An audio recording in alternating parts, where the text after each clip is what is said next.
Ciao ragazzi, allora, spatolina 1, spatolina 2, spatolina 3, sbrisolona sbriciolata e per finire una spruzzatina di recioto bianco di soave.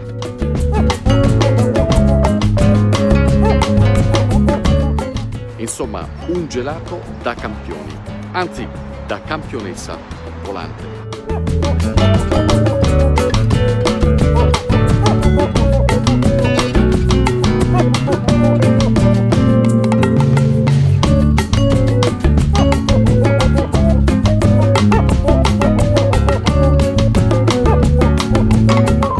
Allora Giovanna, biker o gelataia?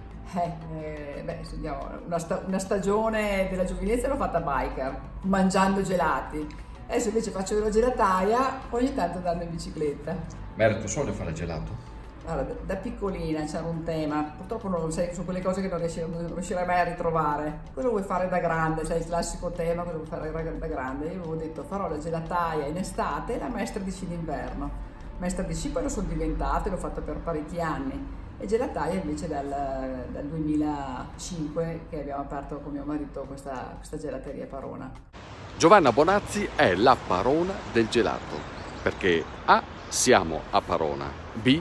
lei è una regina, una vincente, una campionessa con due grandi passioni, il gelato per l'appunto e la bicicletta, mountain bike per la precisione. Pensate, è stata per 2 volte campionessa del mondo di downhill, nel 91 e nel 93. Ma all'attivo conta anche 3 campionati europei, una Coppa del Mondo, 19 titoli italiani e un'infinità di altri riconoscimenti che ora non ricordo nemmeno. E poi c'è il gelato e anche lì si è distinta a livello mondiale. Pensate che nel 2014 è stata definita la miglior gelatiera d'Europa al concorso Gelato Festival, che è uno dei più importanti a livello internazionale.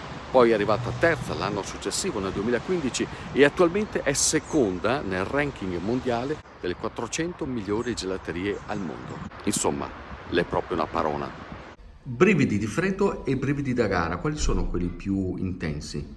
Ma devo dire la verità che quando fanno le premiazioni di questi concorsi di gelateria, no?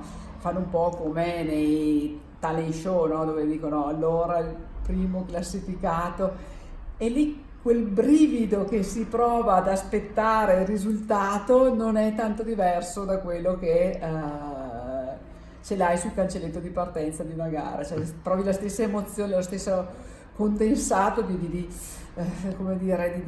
emozioni, di tensione che provi quando sei al cancelletto di partenza. Chiaro che sono 2 cose completamente differenti, però hanno tante cose in comune. Insomma, il fatto di essere in gara veramente ti dà una forza in più per far assaggiare a tutti il gelato, per mostrarglielo al meglio, per dare le spiegazioni.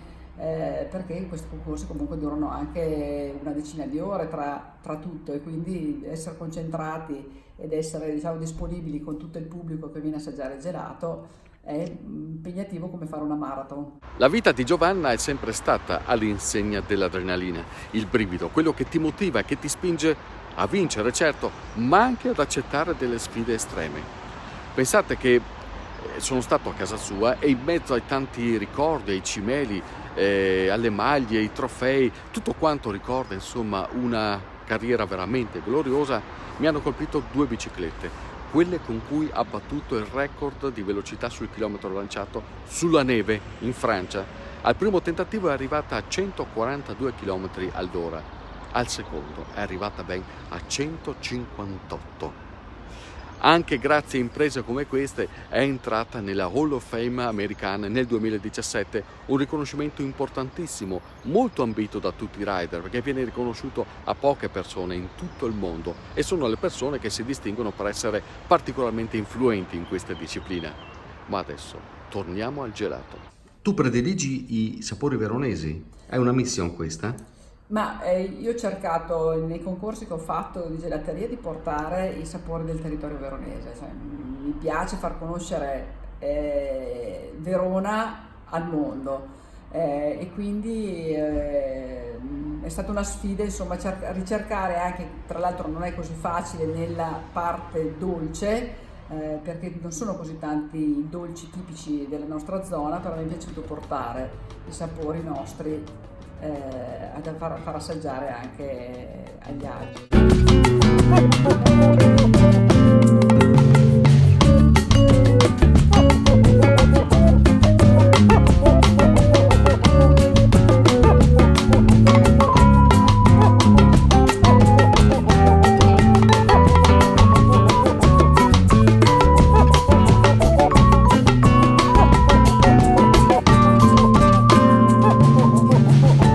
Oggi Giovanna continua a fare i gelati, ma continua anche a correre.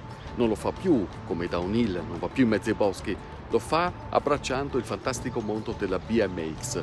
E le immagini che state vedendo si riferiscono alla sua recente partecipazione alle prime 2 giornate dell'European Cup che si sono svolte a Verona il 30 e 31 marzo scorsi e che hanno visto la partecipazione all'Olympic Arena, proprio vicino allo stadio, di oltre 1000 rider provenienti da ogni parte d'Europa e anche del mondo. Dopo 2 volte che sono andata a accompagnare mio figlio in pista BMX, un'ora e mezza ad aspettare col freddo mi stufavo, gli ho chiesto a mio figlio: scusa, ma ti dispiace se anche la mamma fa con te? Ed è stato molto bello, perché è uno dei pochissimi sport che si può riuscire a fare tranquillamente insieme, partendo individualmente, comunque anche se si è a livelli differenti, si può stare insieme durante l'attività. Quindi ho cominciato così, accompagnando lui, dopo lui faceva la garetta, a quel punto mi iscrivevo anch'io, e quindi l'anno scorso poi ho vinto il titolo italiano Cruiser Woman.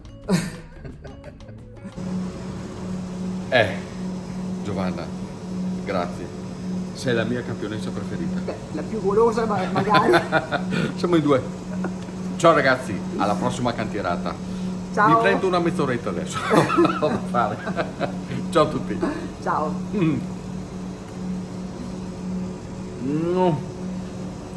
Mamma che buono. Viva la Giovanna, viva la Parona. Viva la parola del gelato.